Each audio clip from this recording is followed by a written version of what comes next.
ሰላም ጤና ይስጥልን እጅጉን የተወደዳችሁና የተከበራችሁ የአዲስ ስፖርት ቤተሰቦቻችን እንደምን አላችሁልን? ከእናንተው ከሆነው ከአዲስ ስፖርት የዩቲዩብ ቻናላችን አዳዲስ ስፖርታዊ ጉዳዮችን ልናካፍላችሁ እነሆ ዳግም ተገናኘን። ስለምታደምጡን፣ ስለምትከታተሉን ቆይታችሁ ከኛ ጋር ስለሆነም እጅጉን ከልብ አድርገን ነው የምናመሰግነው። በዛሬ ፕሮግራማችን የተለያዩ ስፖርታዊ ጉዳዮችን ወደ እናንተ እያደረስን ቆይታን የምናደርግ ይሆናል። ከነዚህ መካከል ትልልቆቹን የአውሮፓ ክለቦች የተመለከቱ እጅግ በርከት ያሉ ስፖርታዊ ጉዳዮችን እያነሳን ቆይታን እናደርጋለን። ፉአድ ባሩ የዛሬውን ፕሮግራም እየመራው ከእናንተ ጋር ቆይታን የማደርግ ይሆናል። እናንተም አብራችሁኝ እንድትቆዩ ነው በአክብሮት የምጋብዘው። በዛሬ ፕሮግራማችን ትልልቆቹን የአውሮፓ ክለቦች የተመለከቱ ስፖርታዊ ጉዳዮችን የምናነሳ ይሆናል። ከዛ ውጭ ደግሞ በሳምንቱ መጨረሻ የሚደረጉ ተጠባቂ የአውሮፓ ታላላቅ ሊግ መርሃ ግብሮች ይኖራሉ። እነሱንም ጉዳዮች በጥቂቱ ለማንሳት የምንሞክር ነው የሚሆነው። ስፖርታዊ ጉዳዮችን በስፋት የምናነሳ ይሆናል። የዛሬውን የዕለተ አርብ የምሽት የስፖርት የመረጃ ሰዓታችንን ለማድመጥ ስለተገኛችሁ ከልብ አድርገን እናመሰግናለን። ፉአድ ባሩ ፕሮግራሙን እመራለሁ። እናንተም ግን ቪዲዮአችንን ላይክ እያደረጋችሁ ቻናላችንን ሰብስክራይብ እያደረጋችሁ እኛን እያበረታታችሁ ይህን ፕሮግራም እንድትከታተሉ ነው በአክብሮት የምንጋብዘው። ከመሸጋገሪያው በኋላ በድጋሚ ተመልሰን እንገናኛለን። አብራችሁኝ ቆዩ።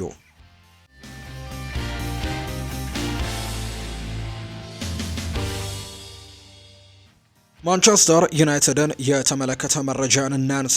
የዩናይትድ ዕዳ ከፍ ማለቱ ነው የተነገረው። ማንቸስተር ዩናይትድ ያለበት አጠቃላይ ዕዳ በክለቡ ታሪክ ከፍ ወዳለ ደረጃ ላይ መድረሱን የሚያሳዩ መረጃዎች ናቸው የበጡት። ክለቡ ያለበት ዕዳ ከፍ ወዳለ ደረጃ ላይ የደረሰው ባለፈው ክረምት ለተጫዋቾች ዝውውር ተጨማሪ ገንዘብ መበደሩን ተከትሎ እንደሆነ ነው የተገለጸው። ዩናይትዶች ባለፈው ክረምት ለዝውውር ከአበዳሪ ተቋማት 105 ሚሊዮን ፓውንድ ተበድረው እንደነበር ነው መረጃዎች የሚጠቁሙት። ይህም ማንቸስተር ዩናይትድ ያለበትን ዕዳ በታሪክ ለመጀመሪያ ጊዜ 1 ቢሊዮን ዶላር እንዲሻገር አድርጎታል የሚል መረጃ ነው የወጣው። በሌላ በኩል የግሌዘር ቤተሰቦች ክለቡን ሲቆጣጠሩ ወደ ክለቡ የሂሳብ መዝገብ ያስተላለፉት 481 ሚሊዮን ፓውንድ ዕዳ አሁንም ባለበት መሆኑ ጭምር ነው የተነገረውና እነዚህ አይነት ጉዳዮች ማንቸስተር ዩናይትድ ቤት እየተነሱ እንደሚገኝ ነው ዘገባዎች እየጠቆሙት። እንደ ቡድን አሁን የተሻለ እንጫወታለን ብዬ አስባለሁ ብሏል ፓትሪክ ዶርጉ ነው ይህንን ሀሳብ እየሰጠ የሚገኘው። ሁሉንም ለማሳተፍ እንሞክራለን፣ በተረፈ ስራችንን መቀጠል እናም ደግሞ በጥሩ ሁኔታ መፈጸምም ይኖርብናል ሲልም ጭምር ነው የተናገረው። አሁን ላይ በሊጉ ጥሩ ደረጃ ላይ እንገኛለን፣ እኔ ስመጣ ከነበረው አንጻርም አሁን ላይ ይበልጥ ጥሩ ሆኗል ሲልም ጭምር ነው የተናገረው። በተለይ ማንቸስተር ዩናይትድ አሰልጣኝ ሩበን አሞሪምን ካመጡ በኋላ ያመጡት የመጀመሪያው ተጫዋች እንደሆነ ይታወቃል። በጥር ተጫዋቾች የዝውውር መስኮት ነበር ይህ ተጫዋች የፈረመው። ፓትሪክ ዶርጉ ከጣሊያን ክለብ እንደመጣ እናስታውሳለን። ይህ ዴንማርካዊ ተጫዋች በማንቸስተር ዩናይትድ የመጀመሪያ ጊዜያት ላይ በቋሚነት ሲሰለፍ እናስተውላለን። ነገር ግን አሁን በቅርብ ጊዜያቶች ግን ማንቸስተር ዩናይትድ ተጠባባቂ ወንበር ላይ የተቀመጠ ተጫዋች እንደሆነ የምናውቀው ነው። አሰልጣኝ ሩበን አሞሪም በዲየጎ ዳሎን እዛ ጋር መጠቀምን ምርጫቸው እንዳደረጉ ባለፉት ጨዋታዎች ላይ እየተመለከተን እንገኛለን። ነገር ግን በቅርቡ በሚደረገው የአፍሪካ ዋንጫ ምክንያት ግን ምናልባት ፓትሪክ ዶርጉ በድጋሚ እድሉን ሊያገኝ የሚችልበት እድሉ ይኖራል ተብሎ ይታሰባል። ምክንያቱም አማድ ዲያሎም፣ ኑሱር ማዝራዊ አሁን ላይ እንግዲህ ቦታቸውን ለቀው የአፍሪካ ዋንጫ ተሳታፊ ለመሆን ያመራሉና ወደ ሀገሮቻቸው።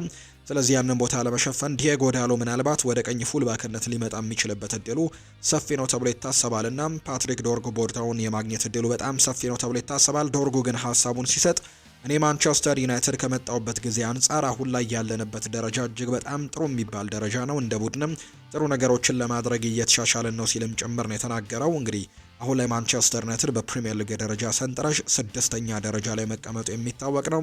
ከቶፕ 4 ፉክክሩም በአንድ ነጥብ ብቻ ነው የሚያንሰው። 4ኛ ደረጃ ላይ ከተቀመጠው ክሪስታል ፓላስ በአንድ ነጥብ ብቻ ያንሳል። በአንጻሩ ከአምስተኛው ቼልሲ ጋር ተመሳሳይ ነጥብ እንዳለው ይታወቃልና እንግዲህ ጥሩ ደረጃ ላይ እንገኛለን ሲልም ጭምር ነው ፓትሪክ ዶርጉ የሚናገረው። የቅድመ ውድድር ዘመን ጨዋታዎችን እንድንዋሃድና ትስስራችንም እንድናጠናክር ረድቶናል ብሏል ፓትሪክ ዶርጉ ጨምሮ ሲናገር።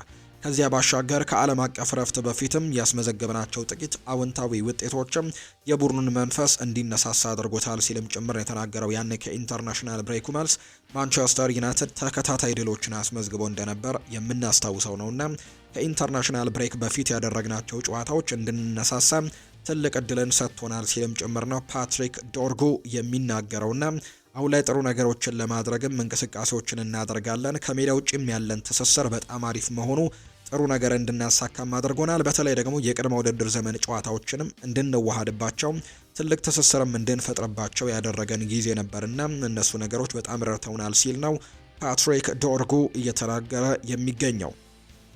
ብሩኖ ሚጌል ፈርናንዴዝ ባለፉት 8 ጨዋታዎች 8 የግብ ተሳትፎችን ለማንቸስተር ዩናይትድ ማበረከት ችሏል። ፖርቱጋላዊው የመሃል ሜዳ ፈርጥ ባለፉት 8 ጨዋታዎች 2 ግቦችን አስቆጥሮ 6 ለግብ የሆኑ ኳሶችን አመቻችቶ ማቀበሉ የምናስታውሰው ነው። በአሲስት ደረጃ በሊጉ ከፍተኛ አሲስተር ደረጃ ላይ በአንደኝነት እንደተቀመጠ ይታወቃል። ከዛ ውጪ ደግሞ ዘንድሮ የምናውቀው ነው በአሰልጣኝ ሩበን አሞሪም ከዚህ በፊት በምናውቀው ሲስተም ላይ ወይም በምናውቀው የጨዋታ ቦታ ላይ አይደለም። ከዚህ በፊት በማንቸስተር ዩናይትድ ቤት እንግዲህ በ10 ቁጥር ሚና ላይ ነበር ይህንን ተጫዋች በተደጋጋሚ የምንመለከተው።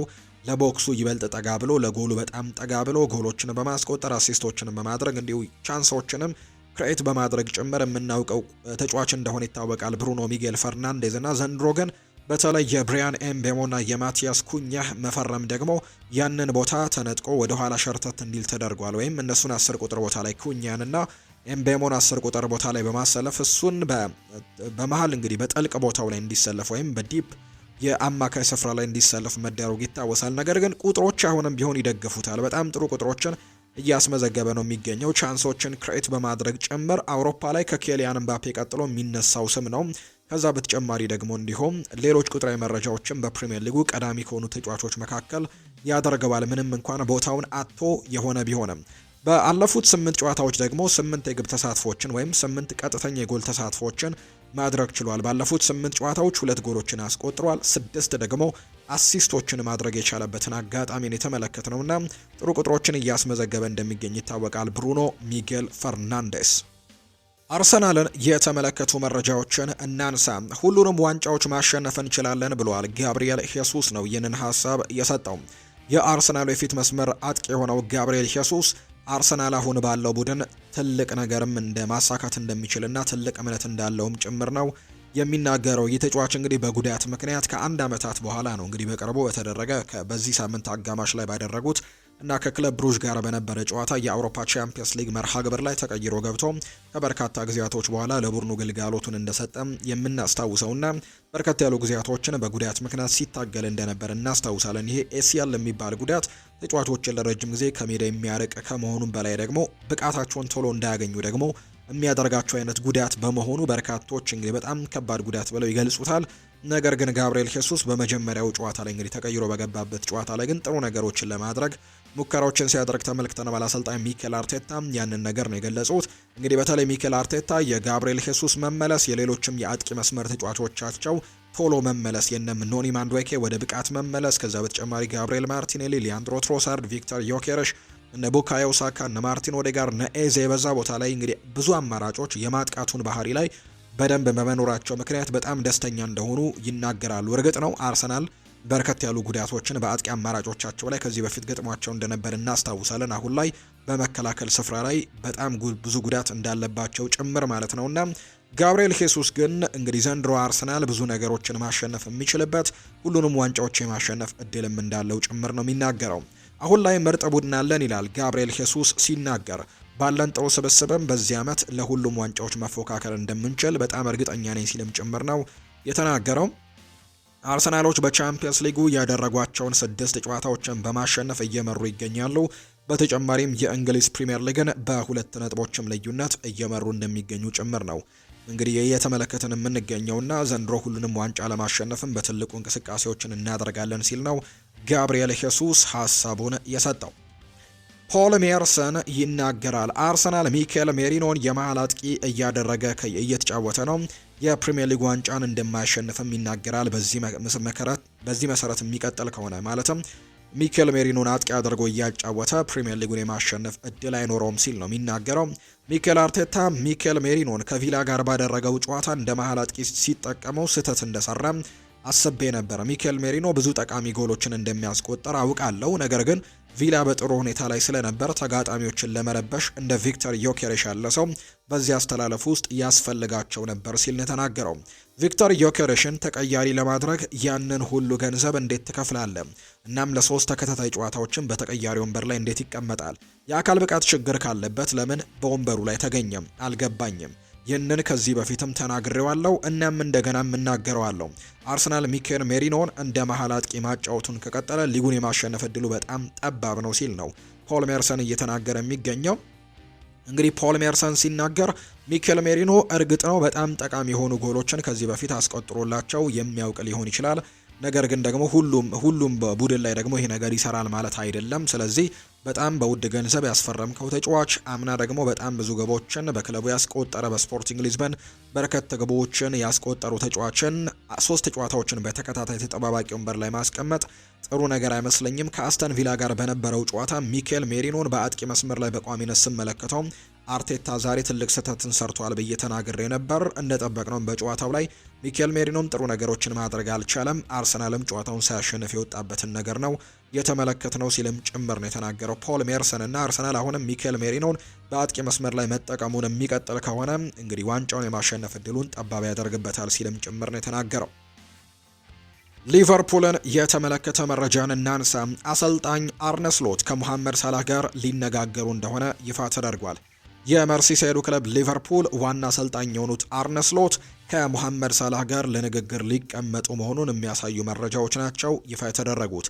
ከሳላህ ጋር ለንግግር እንቀመጣለን፣ ውጤቱ የነገውን ጨዋታ ምን እንደሚመስል ይወስናል ሲልም ነው አሰልጣኝ አርነ ስሎት የተናገሩት። አክለውም ሳላህ ወደ ጣሊያን እንዳይጓዝ የወሰንነው እንደ ክለብ ነው፣ እኔ የውሳኔው አካል ነበርኩኝ ሲሉ ጭምር ነው ያረጋገጡትና እንግዲህ በዚህ ሳምንት በሚደረገው ጨዋታ ላይ ሳላህ ይኖራል አይኖርም በጣም በትልቁ ጥያቄዎች እየተነሱ ነው የሚገኙት። በነገው ጨዋታ ላይ የሙሐመድ ሳላህ እጣ ፈንታ ምንድን ነው የሚሆነው የሚሉ ጥያቄዎች በትልቁ ይነሳሉ፣ በደጋፊዎችም በሌሎችም ሰዎች ጭምር ማለት ነውና አሰልጣኝ አርነ ስሎት ግን ከሙሐመድ ሳላህ ጋር ቀጥታ ንግግሮችን ሊያደርጉ እንደሚችሉ ተናግረዋል። እንግዲህ ሳላህ በነበረው መግለጫ ላይ ወይም ደግሞ በሰጠው ሀሳብ ላይ እንግዲህ ለሊቨርፑል የመጨረሻ ጨዋታውን እንዲያደረገ ወይም የሚያሳዩ አይነት ነገሮችን ፍንጭ ሰጥቶ ነበር። እንዲሁ ደግሞ ከብራይተን ጋር በሚደረገው ጨዋታ ምናልባት ቤተሰቦቹን ጭምር ጋብዞ ስንብት ሊያደርግ እንደሚችልና የመጨረሻው ጨዋታ ሊሆን እንደሚችልም ፍንጭ የሰጠባቸው አጋጣሚዎችን ተመልክተናል። ነገር ግን ሊቨርፑሎች ይህንን ተጫዋች አሁን ላይ የመልቀቅ ፍላጎት እንደሌላቸው ይታመናል። ነገር ግን የሳዑዲ አረቢያ ክለቦች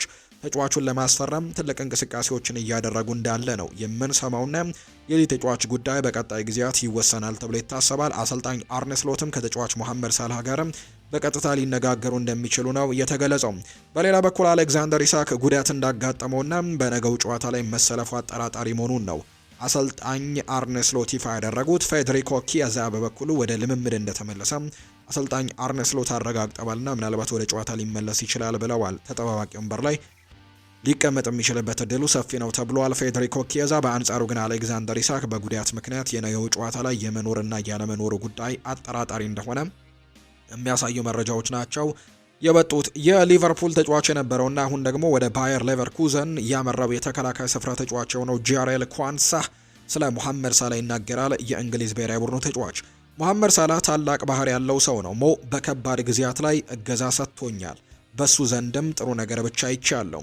እኛ ሁላችንም እንደምናውቀው አሁን ላይ ከሱ ጀርባ ምን እየተፈጠረ እንደሆነ በጭራሽ አናውቅም ሲል ነው ጃሬል ኳንሳ ስለ ሙሐመድ ሳላህ የሚናገረውና እሱ ግን ለእኔ በጣም ብዙ ነገሮችን አድርጎልኛል። በከፋ ጊዜም ወይም በከባድ ጊዜ ላይም ከጎን የነበረ ሰው ነው። እገዛዎችንም ያደረገልኝ እሱ ነው ሲል ጃሬል ኳንሳ ስለ ሙሐመድ ሳላህ ይናገራል። ሉዊስ ስቲል ይናገራል። ኮዲ ጋክፖ በደረሰበት ጉዳት ምክንያት ለጥቂት ሳምንታት ከሜዳ የሚርቅ ይሆናል።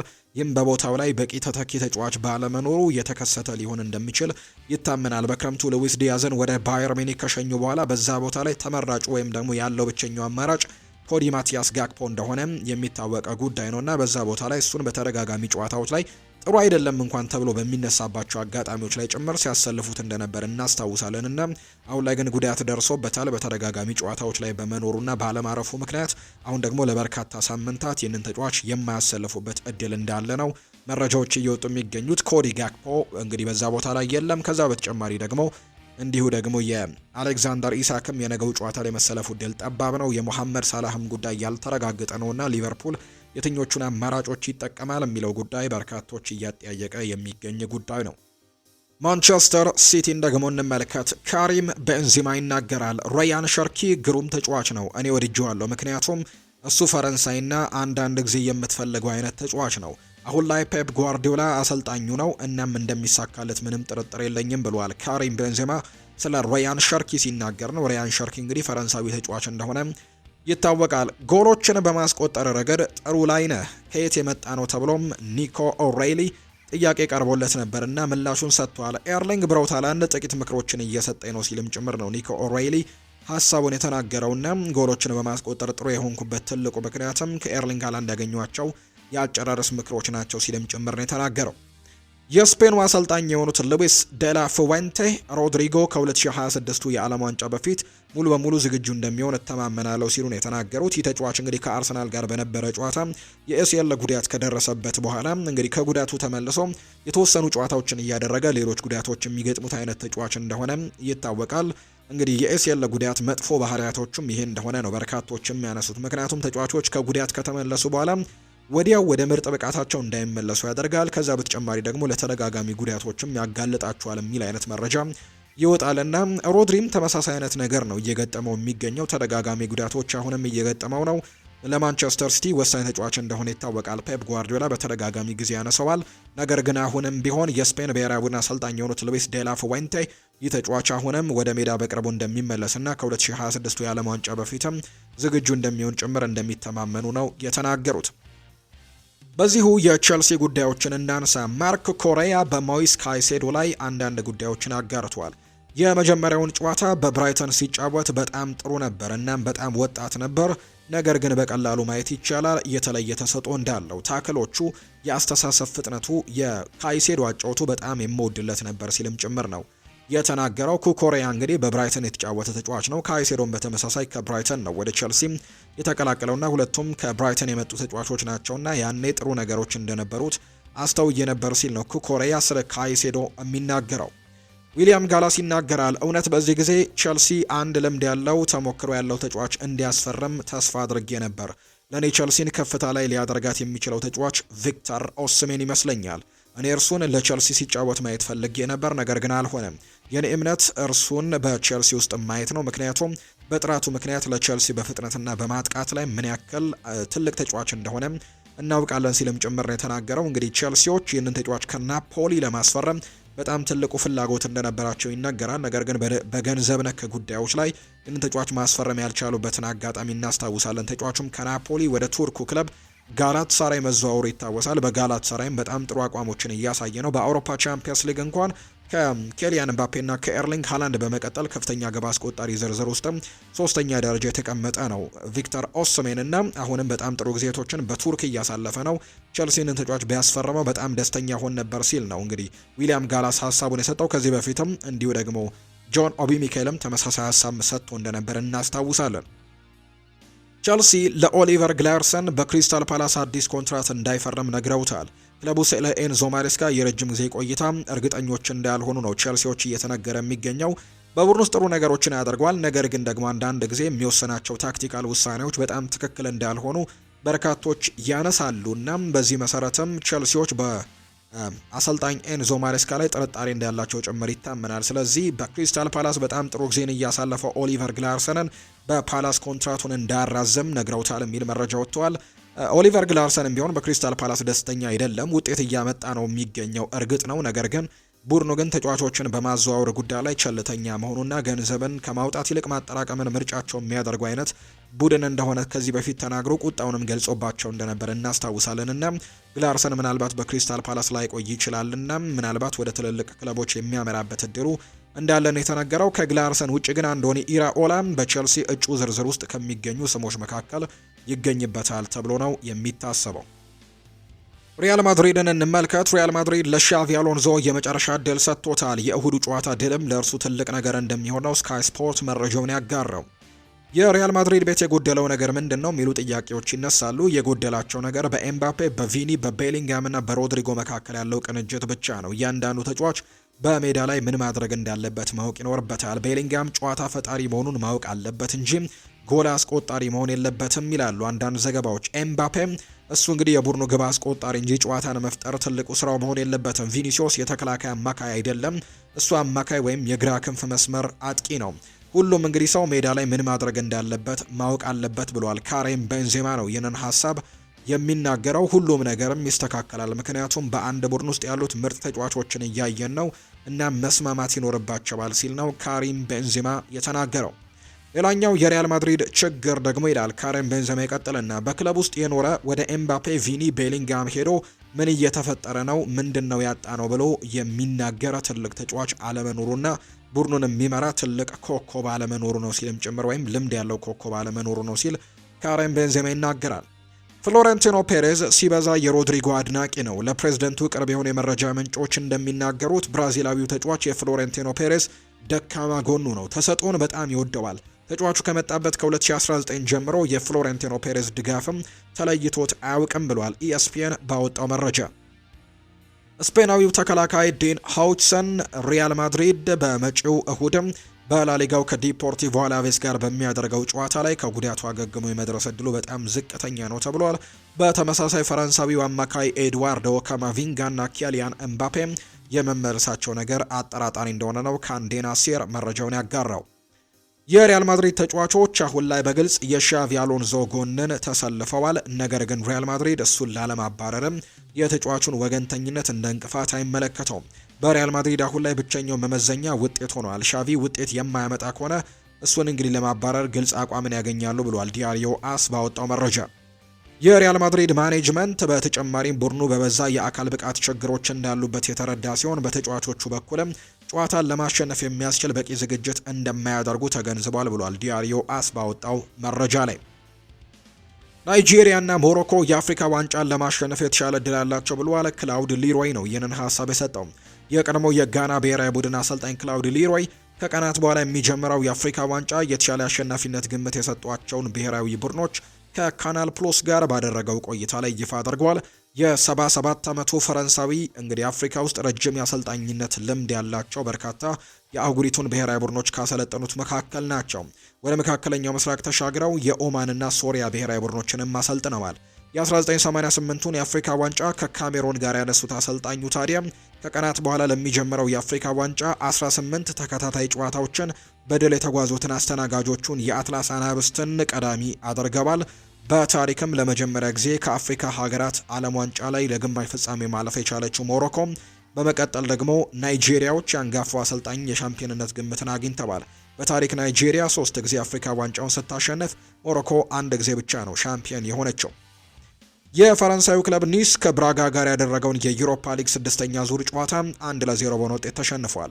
ኒስ በዘንድሮው የውድድር ዘመን ያደረጋቸውን 6 የዩሮፓ ሊግ ጨዋታዎች በሙሉ ተሸንፎ የመጨረሻው ደረጃ ላይ ነው የተቀመጠው።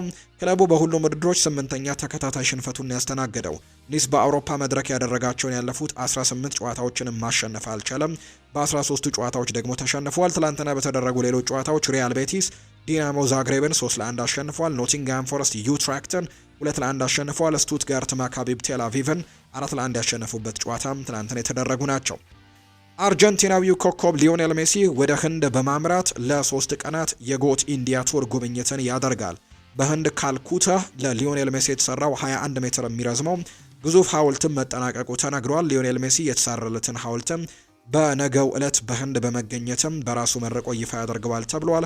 ተሰርቶ ለመጠናቀቅ 40 ቀናትን የወሰደው ሐውልቱ ሊዮኔል ሜሲ የዓለም ዋንጫውን ይዞ ያሸነፈበትን ፎቶ እንግዲህ እንዳደረጉ ነው እየተገለጸ የሚገኘው። የተወደዳችሁና የተከበራችሁ ቤተሰቦቻችን ለዛሬ ያዝንላችሁ አዳዲስ ስፖርታዊ ጉዳዮቻችን እነዚህን ነው የሚመስሉት። ስላደመጣችሁን፣ ስለተከታተላችሁን፣ ቆይታችሁን ከኛ ጋርም ስላደረጋችሁ እጅጉን ከልብ አድርገን ነው የምናመሰግነው። ፉአድ ባህሩ የዛሬውን ፕሮግራም እየመራው ከእናንተ ጋር ቆይታን አድርግ ያለው። በቀጣይ ፕሮግራሞቻችን ሌሎች ስፖርታዊ ጉዳዮችን አካተን በድጋሚ ተመልሰን የምንገናኝ ይሆናል። ለዛሬ ግን ስላደመጣችሁኝ ቆይታችሁ ከኛ ጋር ስለነበር እጅግ ከልብ አድርገን እናመሰግናለን። ፉአድ ባህሩ ፕሮግራሙን መራው። በቀጣይ ፕሮግራሞቻችን ሌሎች ስፖርታዊ ጉዳዮችን ይዘን በድጋሚ ተመልሰን የምንገናኝ ይሆናል። መልካም ጊዜ፣ መልካም ቀን እንዲሆንላችሁም ነው በአክብሮት የምመኘው።